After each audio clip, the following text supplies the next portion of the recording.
तो ये कैसे पता चलेगा कि कौन सिद्ध महात्मा है जिसकी शरण ग्रहण करने से हमें परमात्मा की प्राप्ति हो जाएगी? साधु की पहचान क्या है? केवल वेशधारी को ही कभी साधु न समझिए, क्योंकि प्राय हम वेशभूषा से ही लोगों को साधु मान लेते हैं। अब साधु का वेश तो कोई भी बना सकता है।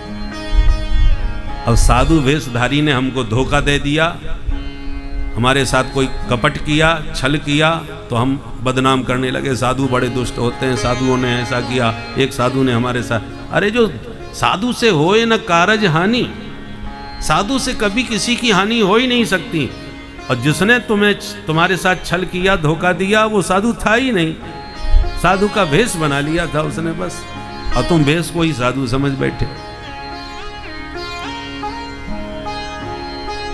तुलसी देख सुवेश भूलहि मूढ़ न चतुर नर। रामचरितमानस में प्रताप भानु की कथा को देखिए।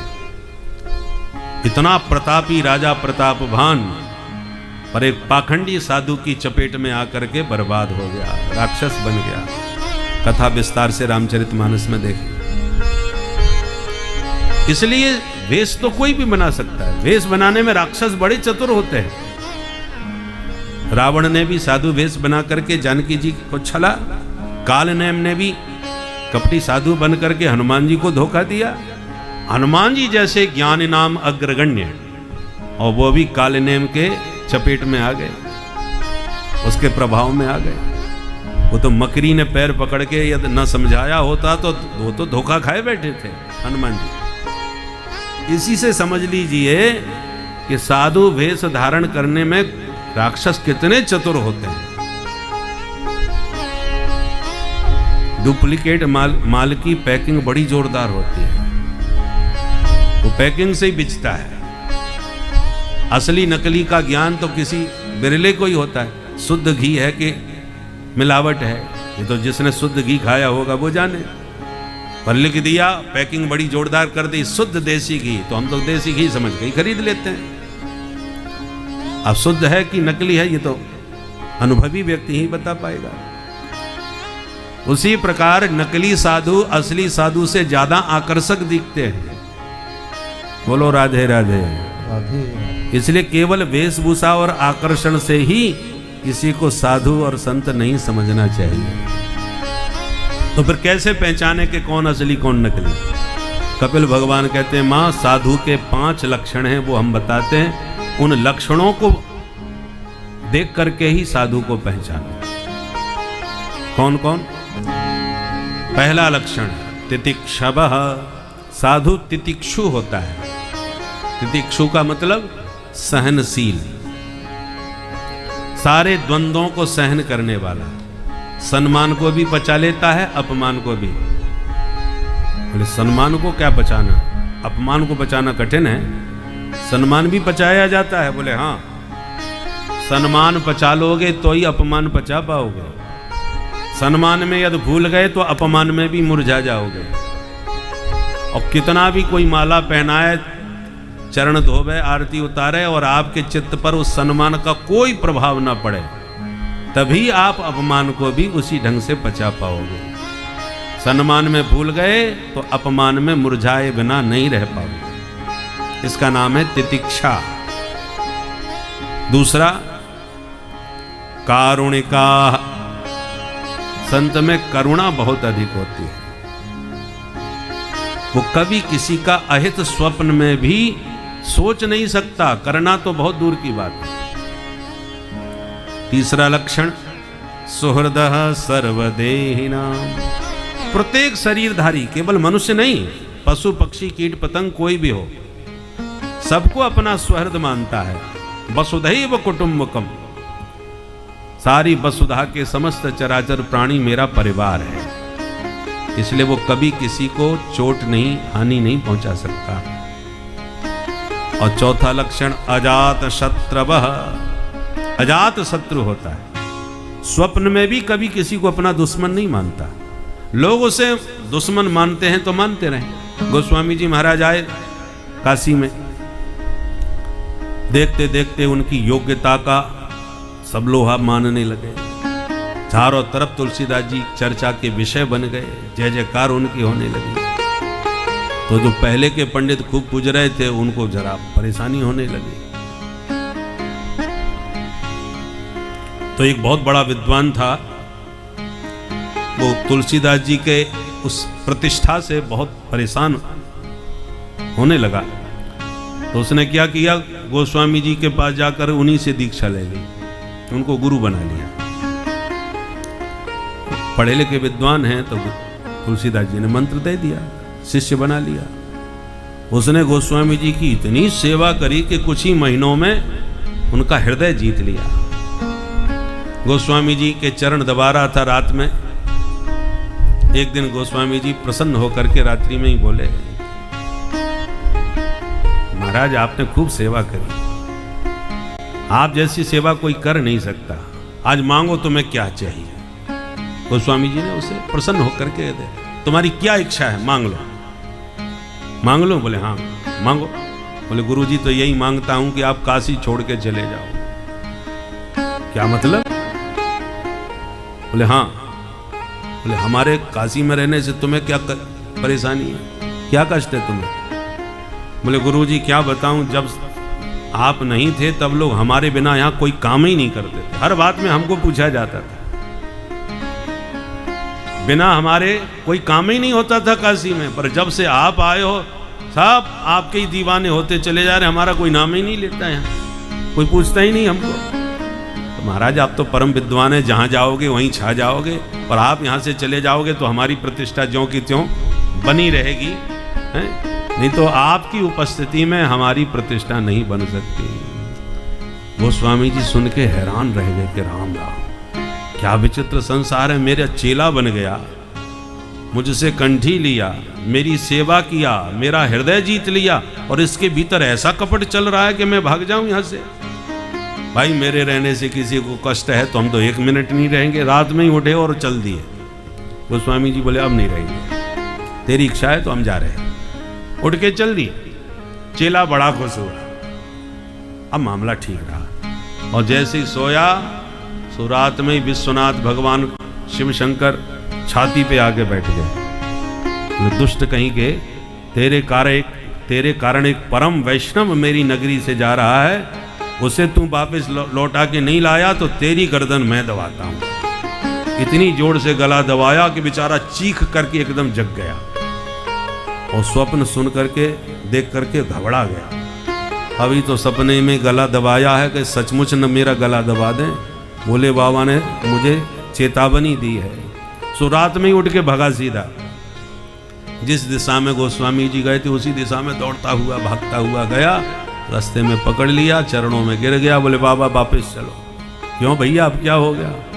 बोले कुछ मत पूछो महाराज, भोले बाबा आपको भेजना ही नहीं चाह रहे। मेरी तो इच्छा यही थी कि आप चले जाएं, पर आपको विदा करते भोले बाबा ने मेरा गला दबा दिया, और ये मुझे चेतावनी दी है कि आप वापस नहीं गए तो वो सचमुच मेरा गला दबा देगा। गुरुजी मुझे मेरे प्राण बचा लो, अब प्रतिष्ठा जाए तो जाए, पर कम से कम प्राण तो बच जाए। चरणों में गिर के रोया, गिड़गिड़ाया, तब जाके गोस्वामी जी को दया आई और वापस लौट करके आए।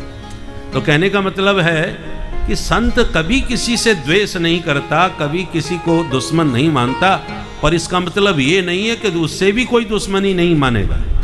साधु के बहुत से दुश्मन होते हैं, वो माने तो माने पर संत नहीं मानते। क्यों नहीं मानते? क्योंकि दुश्मनी दूसरे से की जाती है, और जो सब में अपनों को देखता है, अपने स्वरूप को देखता है, अपनी आत्मा को देखता है, आत्मवत सर्वभूतेषु यह पश्यति स पंडिता, वो भला किसी से बैर कैसे करे? ये पूरा शरीर हमारा है, हाथ पैर नाक कान नाम अलग अलग हैं, अंग अलग अलग हैं, अंगों के काम अलग अलग हैं, परंतु शरीर तो हमारा ही है ना सब मिला करके। यदि हमारे अंगों में आपस में लड़ाई छिड़ जाए और 2 दल बन जाए, पैरों का दल अलग, हाथों का अलग, तुम भी 2 हम भी 2 हो जाएं 2-2 हाथ, तो आप किसके पक्ष में जाओगे? हाथ का साथ दोगे कि पैर का साथ दोगे? पैर टूटा तो तुम्हें कष्ट है, हाथ टूटे तो भी तुम्हें ही को कष्ट होना है। तो निज प्रभुमय देखें जगत कहसन करें विरोध। जो सब में अपने प्रभु को देखते हैं वो बैर विरोध किसी से कर ही नहीं सकते। भोजन करते समय जीभ कट गई, अब आप मुंह पकड़ के रह गए, भोजन छोड़ दिए।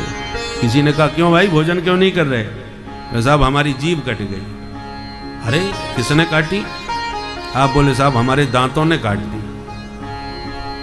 अरे राम राम, तुम्हारे दांत बड़े दुष्ट हैं भाई। अब उस व्यक्ति ने आपको भड़काने की कोशिश करी दांतों के विरुद्ध कि बेचारी इकलौती प्यारी सी कोमल सी सुकुमारी जिह्वा, और ये पापी लोग 32 उसको चारों तरफ से घेर के खड़े हैं। 2 4 10 20 नहीं 32, और जहां मौका मिला नहीं कि उस बेचारी कोमल सी अबला पर हमला किया नहीं। आपने कहा भाई साहब बिल्कुल ठीक कह रहे हो, 5 बार पहले भी कट चुकी थी। अच्छा, इतने दिनों से उस बेचारी पर अत्याचार ये पापी लोग कर रहे हैं, उखाड़ के फेंक दो इन दांतों को। कितना भी कोई जोशीला भाषण दे तो क्या आपको क्रोध आ जाएगा दांतों पर? 50 बार भी आपकी जीभ कटी हो तो आज तक किसी ने एक भी दांत तोड़ा है अपने हाथ से? कोई नहीं तोड़ता। क्यों नहीं तोड़े भाई? आपको कोई सतावे मारे पीटे तो आप उसको दंड नहीं दोगे क्या? अब सामर्थ्य ना हो वो बात अलग है, पर सामर्थ्यवान होगा तो दंड जरूर देगा। तो जब आपके दांतों ने इतनी बार जीभ को काटा और आप सामर्थ्यवान हैं, कोई आपका हाथ रोकने वाला नहीं, चाहे जितना मारो तोड़ो, फिर भी आपने दांतों को नहीं तोड़ा। क्यों नहीं तोड़ा? क्योंकि इतना विवेक आपके पास भी है कि जीभ के कटने का दर्द भोग ही रहे हैं, दांत तोड़ देंगे तब भी दर्द हमको ही होना है। दांत कोई पराये थोड़ी हैं। तो जिह्वाम क्वचित संदसति त्वदद्भि तद वेदनायाम कतमाय कुप्पेत यदंग मंगे न निहन्यते क्वचित क्रुद्धेत कस्मै पुरुषस्वदे। तो जो शरीर में हमें ज्ञान है कि ये सब शरीर हमारा है, ऐसी साधु को समस्त संसार हमारा है। संपूर्ण संसार में अपनों का ही दर्शन होता है, सब अपने नजर आते हैं। तो निज प्रभुमय देखें जगत कैसन करें विरोध। अब वो किसी से बैर विरोध कैसे कर सकते हैं? किसी को कष्ट कैसे दे सकते हैं? ऐसे लक्षणों से संत को पहचानने का प्रयास करना चाहिए।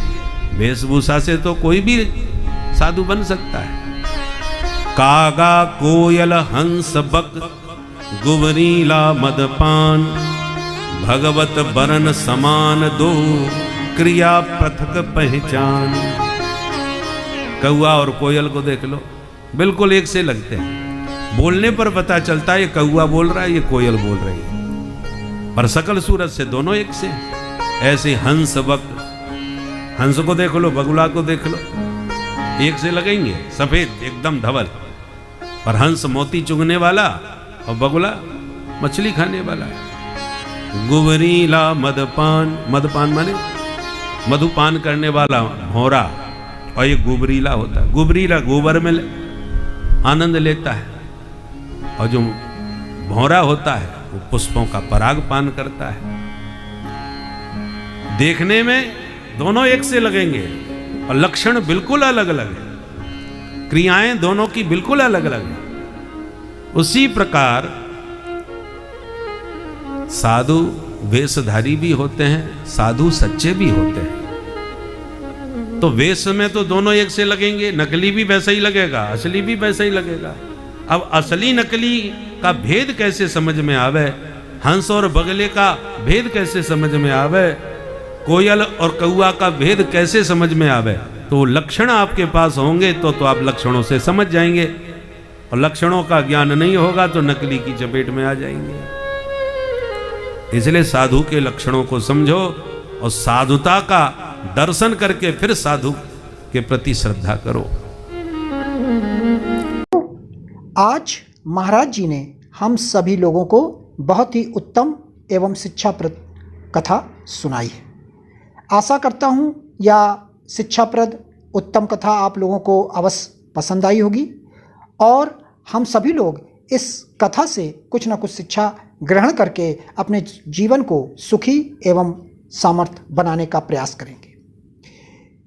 मित्रों, अगर यह वीडियो आप लोगों को पसंद आया हो तो इस वीडियो को लाइक करें और अधिक से अधिक लोगों को शेयर भी करें, जिससे कि और भी लोग इस कथा से कुछ ना कुछ शिक्षा ग्रहण करके अपने जीवन को सुखी बना सकें।